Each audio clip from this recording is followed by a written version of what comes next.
Складається враження, що з одного боку вони створили умови для того, щоб люди, хто колись народився в РСФСР або на території колишньої Росії та окупованого Криму, могли легко отримати російське громадянство чи за спрощеною системою. А далі тут, мабуть, саме цікаве. Ми пам'ятаємо, що Володимир Путін якось сказав зовсім нещодавно про те, що росіяни розмірковують, щоб давати українське громадянство всім українцям, незалежно від регіону, звідки вони походять. І таке враження, що таким чином вони хочуть трошечки перехитрити, як завжди, самі себе і людей, яких вони до себе кличуть. Тобто замінити можливість надання громадянства так званим цим інститутом вічного чи постійного місця проживання. Тому що саме в цьому Медведєв, він якраз і каже, що вводиться інститут безстрокового перебування на території Росії. А в чому різниця? Люди будуть сплачувати в Росії податки, але не зможуть отримати там пенсію. Я так розумію, що мова якраз про це. Засоби масової інформації російські як це представляють? Я би не сказав, що ця тема викликає якусь невелику увагу з боку російських засобів масової інформації, адже фактично це те, що сьогодні було оголошено, воно, ну, скажімо так, це якесь другорядне рішення, і тут важливо, хто це говорить. Якщо це говорить перша людина в державі, це одна ситуація, а Медведєв, ну, це так вже більше технічні питання.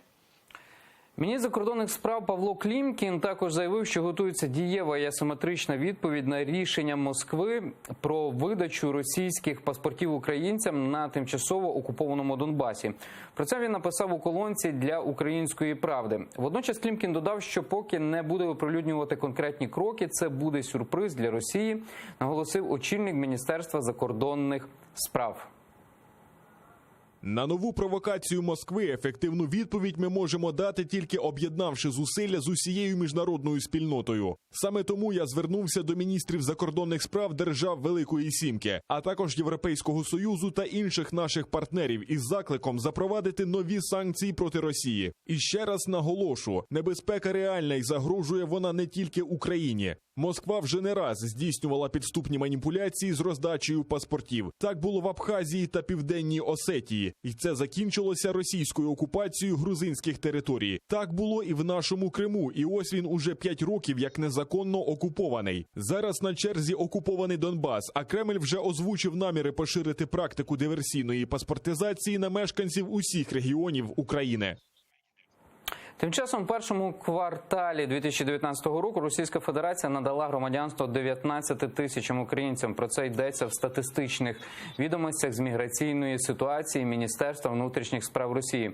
Також видано майже 15 тисяч видів на проживання для українців. Зараз Російська Федерація проживає за видами на проживання понад 169 тисяч українців. У 2018 році російське громадянство отримали понад 19 тисяч громадян України. Романе, у мене таке запитання до вас. На вашу думку, чи достатньо реагує Україна на видачу паспортів Російської Федерації?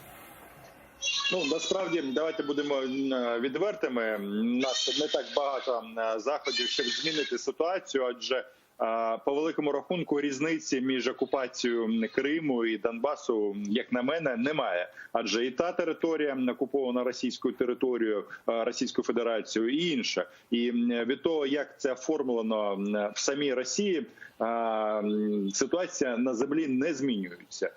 Фактично, це такий кримський сценарій, але розтягнутий в часі і